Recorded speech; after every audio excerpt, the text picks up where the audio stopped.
Hey everybody, Happy New Year!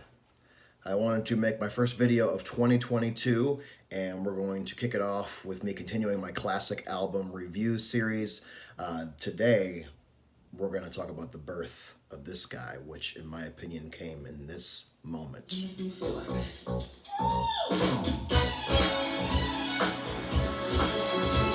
That's right, we're talking about Michael Jackson's Off the Wall, his first big breakthrough album as a singular solo artist. Coming up in just a minute. First, I want to say thank you to everybody who's watched my Beatles Get Back review and reaction video. That has gotten far and away my most views, likes, comments, etc. It's garnered the most subscriptions for my channel, so thank you so much to everybody who has watched that. It means the world to me. If you haven't liked that video and you're watching this, please go like it. I'm only a few likes away from hitting 100, just past the 3,200 view mark, I believe.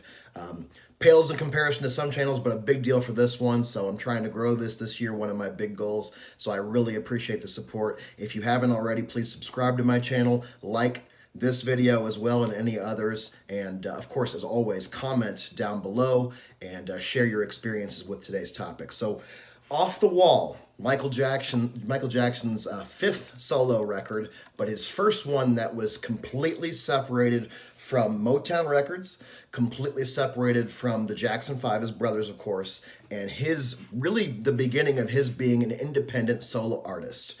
And if you know anything about my classic album series, I've been making my way through Rolling Stone's top 500 albums of all time list. They've done it in 2003, 2012, and then again in 2020. I use the 2012 list because I find the 2003 list is very limited, where they discriminate against newer, later stuff that was very new in that time, and it ignores some really significant stuff at the very beginning of the 21st century. But I also don't like the 2020 list because I find it leans too far in the politically correct territory, and it's not objective enough about what constitutes a great album. 2012, it's not perfect, it's all subjective, of course, but it seems to have the best balance of old and new, subjective and objective. Certainly looking at cultural diversity, but also never trying to choose that over just selecting the greater album. So I say all that to say this. Off the Wall came in at number 68 in the 2012 list. You recall the last time I made one of these videos, it was number 69. Led Zeppelin 4. So they're saying this is one better than that. I would personally disagree with that, but again, that's kind of arbitrary, doesn't really matter.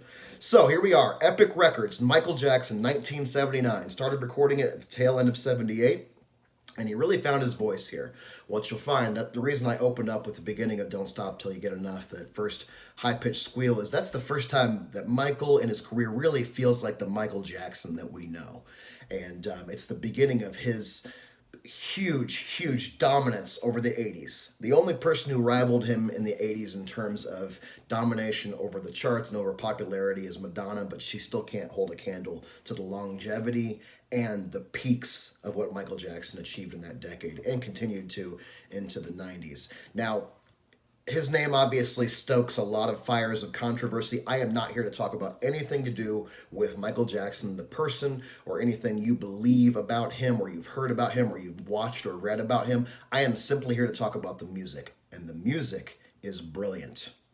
This is the album that proves that not all disco was bad, okay? Because at its core, especially the side A, the first half of the record, it's a disco record. Now, it's funk, it's pop, it's R&B, but all those genres are elements of disco music, and this is really a disco record. It came out August 10th, 1979. Doesn't get much more disco in that era than that. We had, obviously, a lot of heavy commercial radio, rock music. We had the punk and new wave movement going on, but disco and pop disco and disco-ish pop music and poppy disco music, that was really the dominant genre of the time. No doubt about it.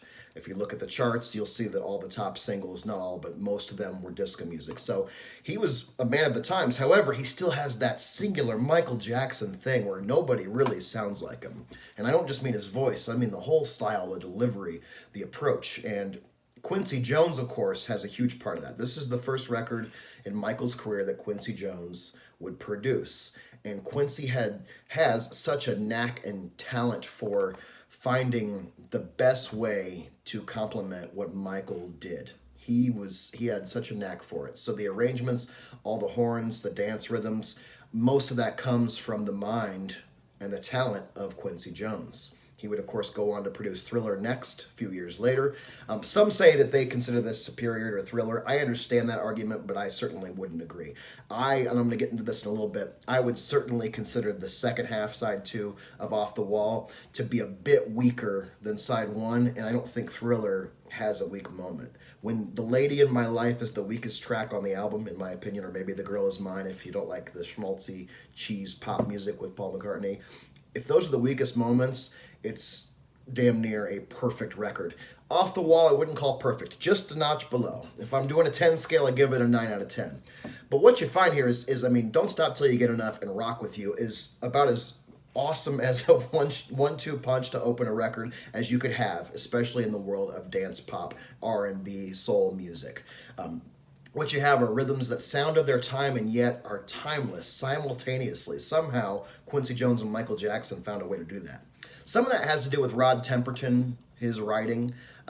He was a guy that's kind of an oddball for how much influence he had. The guy wrote Thriller, Rock With You, the title track Off the Wall, or co-wrote those. And he was a keyboardist, and his talent and his brilliance has a lot to do with why those sound so good, just like Quincy Jones. However, it all comes down to the man himself. Michael Jackson, if you're like me, you grew up on his music. It was ever present from the time you were born all the way to today. If you were like me, regardless again of all the controversy, when Michael passed in 2009, it was a sad day, and I remembered on that day, I recalled all this music I grew up listening to. And it's incredible. There's nobody like Michael. And you hear that here. You hear his knack for melody. You hear his gift for the right kind of timbre in his vocals for the right kind of song. You hear his style. You hear the first high-pitched hee-hees and hoos on this one. Not quite the way they would get, especially from Bad and Dangerous on, but certainly the beginning of that. And most importantly, you hear his heart and you hear his soul. You hear his emotion that he pours out, that he always did.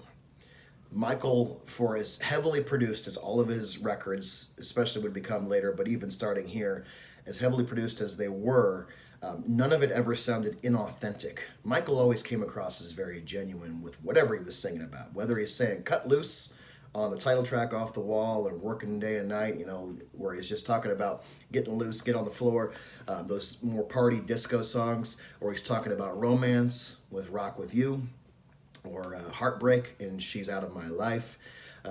No matter what, he sounded like he meant it, even when he was singing somebody else's melodies, somebody else's words. But speaking of that, Paul McCartney wrote the song Girlfriend. You have Rod Temperton, you have Stevie Wonder, you have a couple other ones, but you also have Michael Jackson asserting himself as a songwriter here. He wrote Don't Stop Till You Get Enough, the opening track, the biggest hit off the record, except for maybe She's Out of My Life. You have him writing Working Day and Night, which is maybe my personal favorite on the record. You have him co-writing Get on the Floor. And this was a big deal for a pop artist who had come out of Motown and was a kid. He was doing what he was told. He was a performer. He was not an artist. This album establishes Michael the artist.